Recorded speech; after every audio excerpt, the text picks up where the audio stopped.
আফগানিস্তান আমাদেরকে এসে বলে যে আমরা যদি তোমাদেরকে নিউট্রাল ভেন্যু হিসেবে করতে চাই তোমরা রাজি হবে কিনা, এবং আফগানিস্তান সাথে সাথে এএফসিকেও বলে যে আপনারাও একটু বাংলাদেশকে বলেন যে তারা আমাদেরকে হোস্ট করবে কি করবে না। বাংলাদেশের প্রতিটি খেলায় হামজা, শমিত সহ আমাদের সকল তারকাকে চাই। বাংলাদেশ ভারতের খেলা, ভারত কিন্তু অনেক দিন পরে ভারতের যে কোনো একটি দল, ক্রিকেট বলেন, ইউথ বলেন, ভারতের একটি যে কোনো জাতীয় দল কিন্তু অনেক দিন পরে বাংলাদেশে আসছে।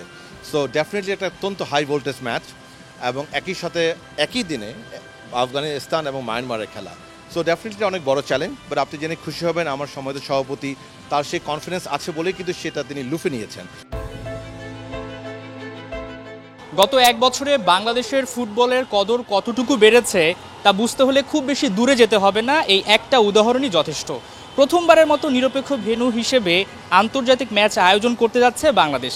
বিষয়টা কিভাবে সম্ভব হলো সেটাই জানতে চাই বাফুফের সহ সভাপতি ফাহাদ করিমের কাছে। এত কঠিন একটা বিষয় কিভাবে আসলে সম্ভব হলো?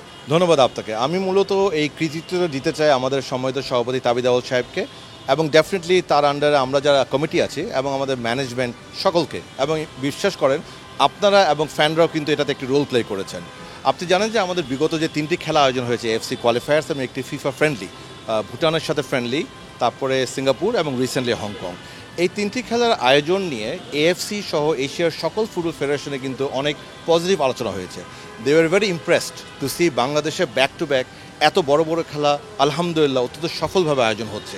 সেই আয়োজনের পরিপ্রেক্ষিতে আফগানিস্তান আমাদেরকে এবং এএফসিকে একসাথে রিচ করে, যে আফগানিস্তান আমাদেরকে এসে বলে যে আমরা যদি তোমাদেরকে নিউট্রাল ভেন্যু হিসেবে করতে চাই তোমরা রাজি হবে কিনা, এবং আফগানিস্তান সাথে সাথে এএফসিকেও বলে যে আপনারাও একটু বাংলাদেশকে বলেন যে তারা আমাদেরকে হোস্ট করবে কি করবে না।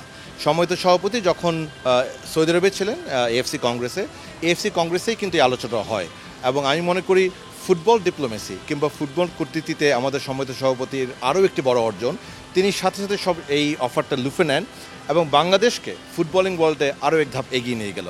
যে এখন আগে যেমন ইউই, কাতার, কুয়েত হতো, জাপান হতো, কোরিয়া হতো, এখন বাংলাদেশও অন্য দেশের নিউট্রাল হোম ভেন্যু হতে যাচ্ছে। সো একই সাথে তিনি খুব সুন্দরভাবে, আমি বলবো, আফগানিস্তানকে এটাও অ্যাপ্রোচ করেন যে তুমি যদি আমার এখানে আসো, তুমি আমার সাথে একটা খেলাও খেলবো, আমি চাই তুমি আমার সাথে খেলো, তোমার জন্যও ভালো হবে, আমাদের জন্য ভালো হবে। আপনি জেনে খুশি হবেন সেটা তো আফগানিস্তান সম্মতি দিয়েছে।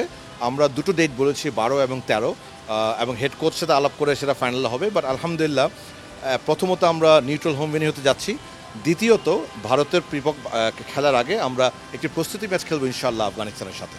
সেটা নিশ্চয়ই দর্শকদের জন্য একটা আনন্দের বিষয়।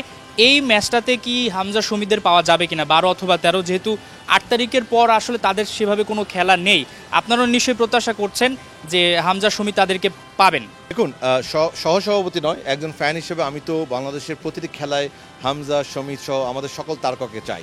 বাট এগেইন, যেহেতু এটা ফ্রেন্ডলি ম্যাচ, এখানে কিন্তু আপনাকে বুঝতে হবে প্লেয়ার, তাদের ক্লাব, এই দুটো জিনিসের উপর নির্ভর করে। ডেফিনেটলি আমি যতটুকু জানি আমাদের টেকনিক্যাল টিম থেকে তাদের সাথে যোগাযোগ করা হবে।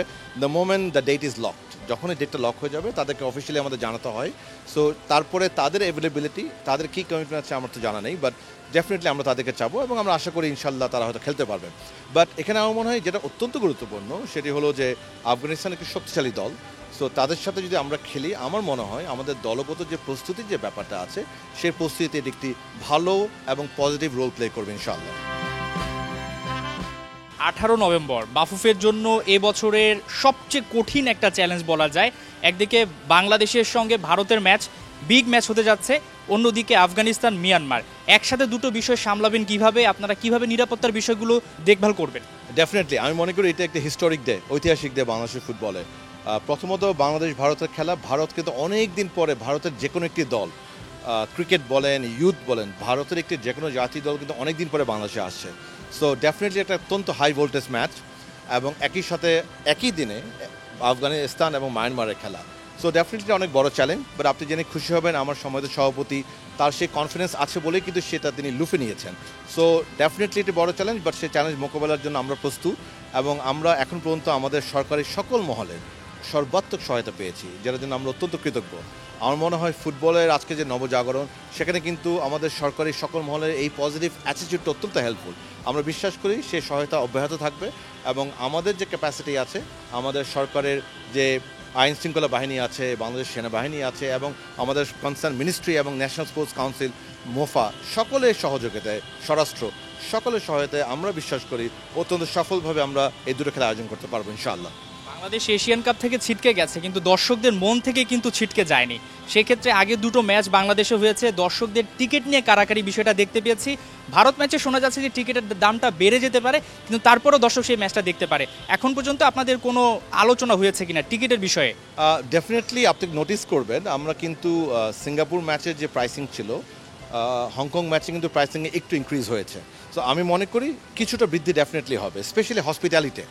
গ্যালারিতে যদি আমরা যদি দাম বাড়া সহনীয় পর্যায়ে রাখবো, বাট হসপিটালিটি যাদের আসলে সামর্থ্য আছে খরচ করার জন্য, সেখানে ডেফিনেটলি আমরা একটি সিগনিফিকেন্ট ইনক্রিজ করবো। কারণ আমি আবারও বলতে চাই, আপনাকে তো বুঝতে হবে এইসব খেলা কিন্তু আমরা নিয়মিত পাই না। সো এই খেলাগুলিকে কিন্তু আমাদের বর্তমান কমিটি ফুটবল ফেডারেশনের একটি রেভিনিউ স্ট্রিমে পরিণত করেছে। এখান থেকে কিন্তু আমরা লাভ করছি, যে বাড়তি টাকাটা আছে সে টাকাটা যাচ্ছে আবার আমাদের জাতীয় দলের প্রিপারেশনে। সো ডেফিনেটলি রেভিনিউর ব্যাপারটাকে আমরা অত্যন্ত গুরুত্বের সঙ্গে দেখব। আমি বিশ্বাস করি আমাদের হসপিটালিটি যে উইংগুলি আছে সেখানে ডেফিনেটলি ইনক্রিজ হবে। গ্যালারিতেও যদি ইনক্রিজ হয়ে থাকে সেটা সহনীয় পর্যায়ে হবে আমি মনে করি। বাট যেটাই প্রাইসিং করি না কেন, আমি বিশ্বাস করি আমাদের ফ্যানদের যে ভালোবাসা এবং দলের প্রতি তাদের যে সমর্থন আছে, আমাদের সামান্য কটা টিকিট, আমি মনে করি আবারও প্রতিবারের মতো আপনি দেখবেন খুব কম সময়ে টিকিটগুলো সব সেল হয়ে যাবে ইনশাআল্লাহ। হাসান সজীব, ৭১।